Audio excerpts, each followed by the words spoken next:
चलिए आज का वीडियो लेक्चर स्टार्ट करते हैं आज की हेडलाइन से। Kharge wins Congress presidential election. बहरहाल इसमें कोई भी शक नहीं था कि खरगे साहब ही जीतने वाले हैं।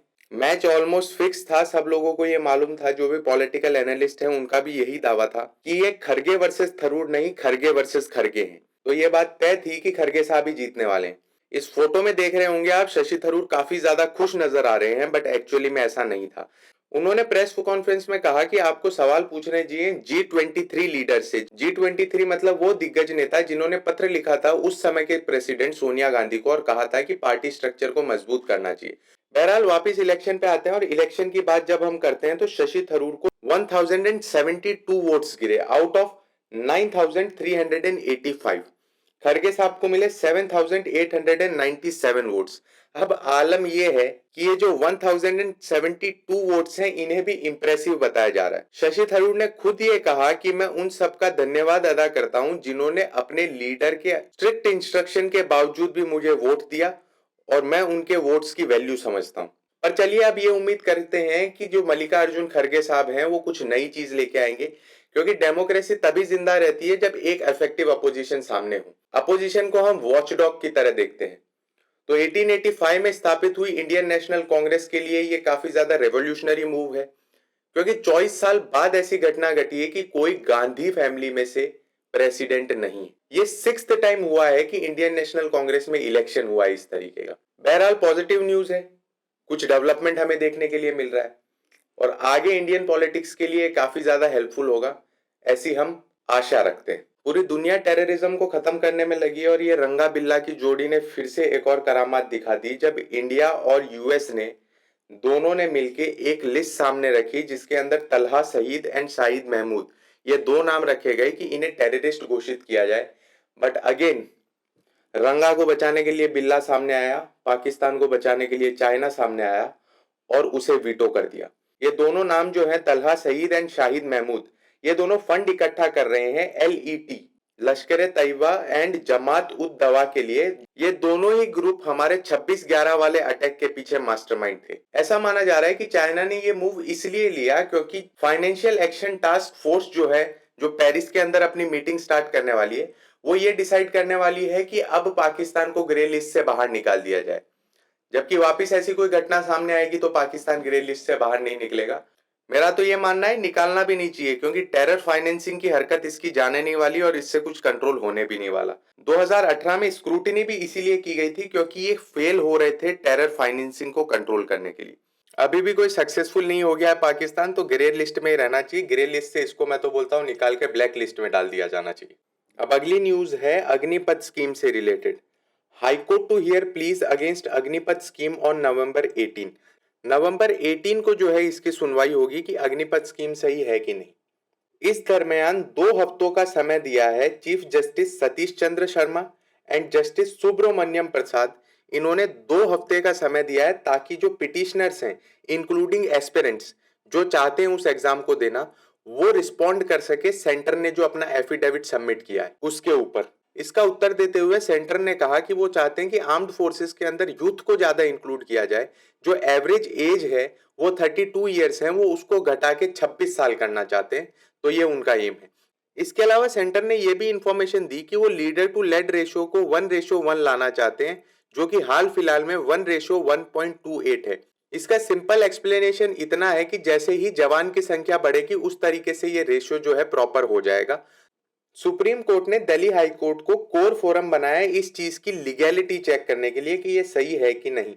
इसी दरमियान ये भी कहा गया है कि मल्टीपल पिटिशंस की जरूरत नहीं है, तो और पिटिशंस को एडमिट नहीं किया जा रहा इसके खिलाफ। बहुत सारे कैंडिडेट्स कोर्ट इसलिए भी पहुंचे क्योंकि अग्निपथ स्कीम की वजह से फिलहाल जो आर्म्ड फोर्सेस के अंदर रिक्रूटमेंट है उन्हें रोक दिया गया है। तो कैंडिडेट्स चाहते हैं कि उन रिक्रूटमेंट को वापस शुरू किया जाए। चलिए अब बात कर लेते हैं आज के एडिटोरियल की।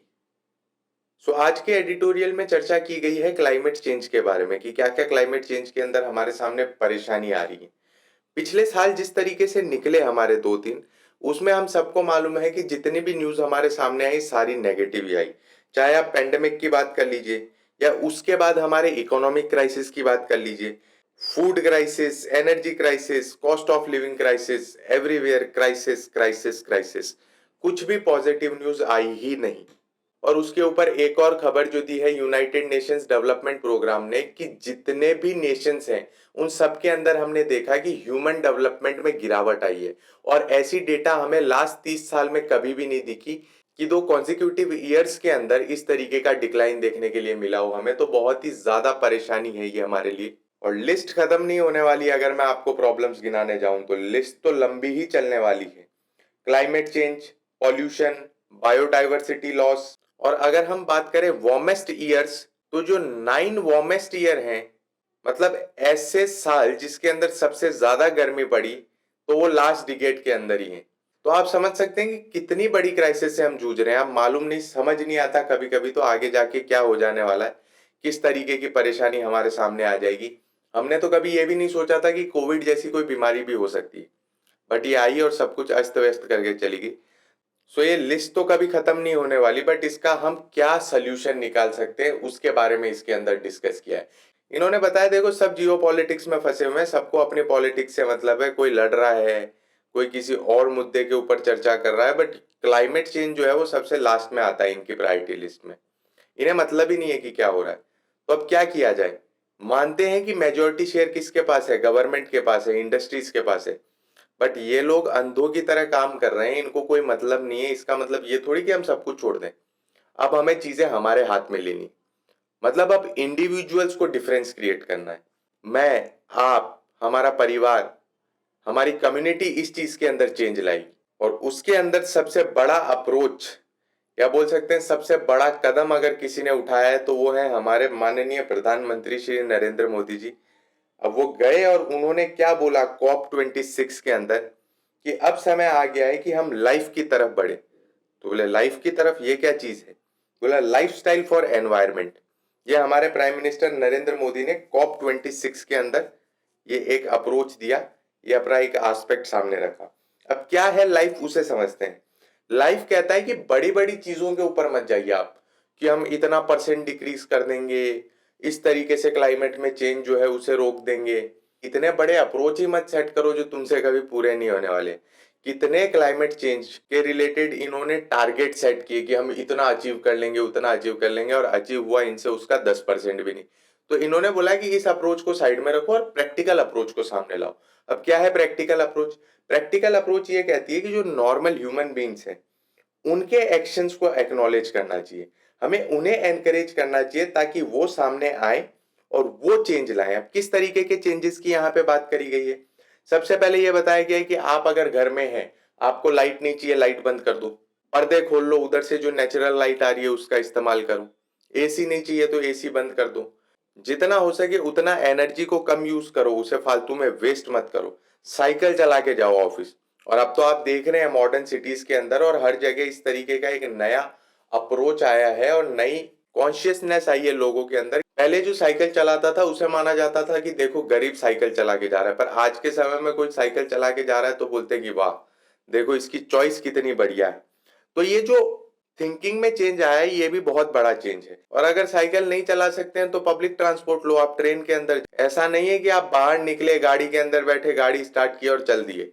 अभी गाड़ी आप अकेले के लिए लेके जा रहे हैं तो उसके अंदर कॉस्ट कितना आ रहा है। और कॉस्ट तो छोड़िए, वो तो आपका पर्सनल है, आप कमा रहे होंगे तो दे देंगे, बट उसके अलावा एनवायरमेंट को कितना नुकसान हो रहा है। वही एक पब्लिक ट्रांसपोर्ट चलता है तो एक रूट के अंदर वो 70-80 लोगों को लेके जाता है एटलीस्ट। तो इसलिए पब्लिक ट्रांसपोर्टेशन का इस्तेमाल करिए। उसके अलावा प्लांट बेस्ड फूड खाना चालू करिए, वो एनवायरनमेंट के लिए सही है, और वेस्ट कम करें। जब भी बाहर जाए, मेरा आपको भी ये सजेशन है, जब भी बाहर जाएं अगर आपकी प्लेट में खाना बच जाता है तो उसे पैक कराने से हिचकिचाए नहीं, उन्हें बोलें कि इसे पैक कर दें, हम घर पे लेके जाएंगे, या तो आप खा लीजिएगा या किसी जरूरतमंद को दे दीजिएगा। तो ये सारी जितनी भी चीजें हैं दिखने में छोटी छोटी लगती है, बट इसका इम्पैक्ट बहुत ज्यादा है। As a consumer, as a employee, जब हम एनवायरमेंटल फ्रेंडली अप्रोच ले लेते हैं तब हम ज्यादा बेनिफिट करते हैं एनवायरमेंट के लिए। फॉर एग्जाम्पल, आप कहीं चाय पीने गए तो अब चाय बहुत जगह प्लास्टिक के कप में भी मिलती है, पेपर कप में भी मिलती है, और उसके अलावा जो कांच का कप होता है उसमें भी मिलती है। तो अगर आप कांच का कप इस्तेमाल कर रहे हैं तो आप एनवायरमेंट फ्रेंडली अप्रोच ले रहे हैं एज ए कस्टमर। अगर आप अपना खुद का एक ग्लास कैरी कर रहे हैं, आजकल तो बहुत सारे अलग अलग तरीके के पोर्टेबल ग्लासेस आ गए जिसे आप फोल्ड करके अपने बैग में रख सकते हैं, और बहुत सारी इस तरीके की अप्रोच आ गई है। तो जो प्लास्टिक आते थे पहले, प्लास्टिक के स्ट्रॉज आते थे फ्रूटी और इन सारे टेट्रा पैक के साथ, अब उन्हें पेपर स्ट्रॉ के साथ रिप्लेस कर दिया गया। ऐसी चीजें हमें लेके आनी है, ऐसी चीजें हमें डेवलप करनी। तो हम बिहेवियर चेंज करके, इस तरीके से हम लोगों का बिहेवियर चेंज करके काफी ज्यादा बेनिफिट कर सकते हैं एनवायरनमेंट को। इसी तरीके की अप्रोच यूज करी यूनाइटेड नेशंस एनवायरनमेंट प्रोग्राम ने। उन्होंने क्या किया, अलग अलग तरीके की टेक्निक्स वो सामने लेके आए। सबसे पहले उन्होंने जो कैफेटेरियाज थे, कैफेज थे, उसके अंदर जो बड़ी प्लेट थी उसे छोटी प्लेट कर दी। अब आप सोच रहे होंगे कि बड़ी प्लेट को छोटी प्लेट करने से क्या डिफरेंस आ जाएगा। जब आप बड़ी प्लेट में खाना डालते हैं तो आपको कम ही दिखता है, आप जितना मर्जी डाल लो आपको कम दिखेगा। और जब आप छोटी प्लेट में थोड़ा सा भी खाना डालोगे तो आपको बहुत ज्यादा दिखेगा। एपेटाइट तो अपनी उतनी है, बट साइकोलॉजिकली अगर बड़ी प्लेट में डालेंगे तो खाना ज्यादा डलेगा उसके अंदर, प्लेट खाली खाली लगेगी। जब खा लेंगे तब उसमें बचा हुआ रह जाएगा। छोटी प्लेट के अंदर हम छोटी छोटी क्वांटिटी लेंगे तो फूड वेस्ट होने के चांसेस कम हो जाएंगे। अभी आपने एक चीज और देखी होगी कि जब भी आप बाहर जाते हैं, पब्लिक प्लेस के अंदर चले जाओ, वहां पे जो डस्टबिन है अब आपको आई कैचिंग कलर के मिलेंगे। क्यों ग्रीन और रेड कलर के ज्यादातर मिलते हैं? इसके पीछे कभी आपने दिमाग लगाया? क्योंकि हमारी आई साइट उसको जल्दी कैच करती है, हमारी नजर ऐसे कलर पे बहुत जल्दी पड़ती है।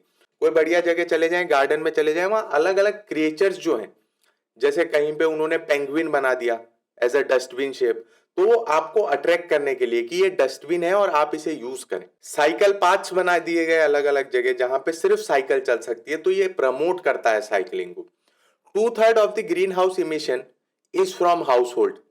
तो आप समझ सकते हैं कि ये सारे अप्रोच हमारे लिए कितने बेनिफिशियल होंगे। कौन सी बेस्ट कंट्री हो सकती है इस अप्रोच को शुरू करने के लिए या इस मेथडोलॉजी को अप्लाई करने के लिए? जी हाँ, इंडिया सबसे बेस्ट हो सकती है। रीजन बीइंग, हम है विश्व गुरु, हम सबको लीड करते हैं ऐसी सारी चीजों में, और हमारी पॉपुलेशन है 1.3 बिलियन।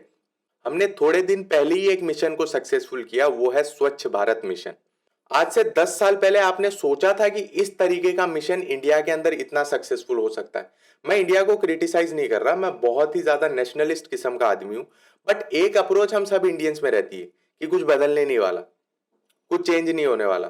पर आपने देखा स्वच्छ भारत मिशन किस तरीके से सक्सेसफुल हुआ। आज से 10 साल पहले जो रेलवे स्टेशन हुआ करते थे, अब आज उन रेलवे स्टेशन की आप हालत देखिए। 10 साल पहले जो बस स्टैंड की हालत हुआ करती थी, आज उन बस स्टैंड की हालत देखिए। किस वजह से हुआ ये?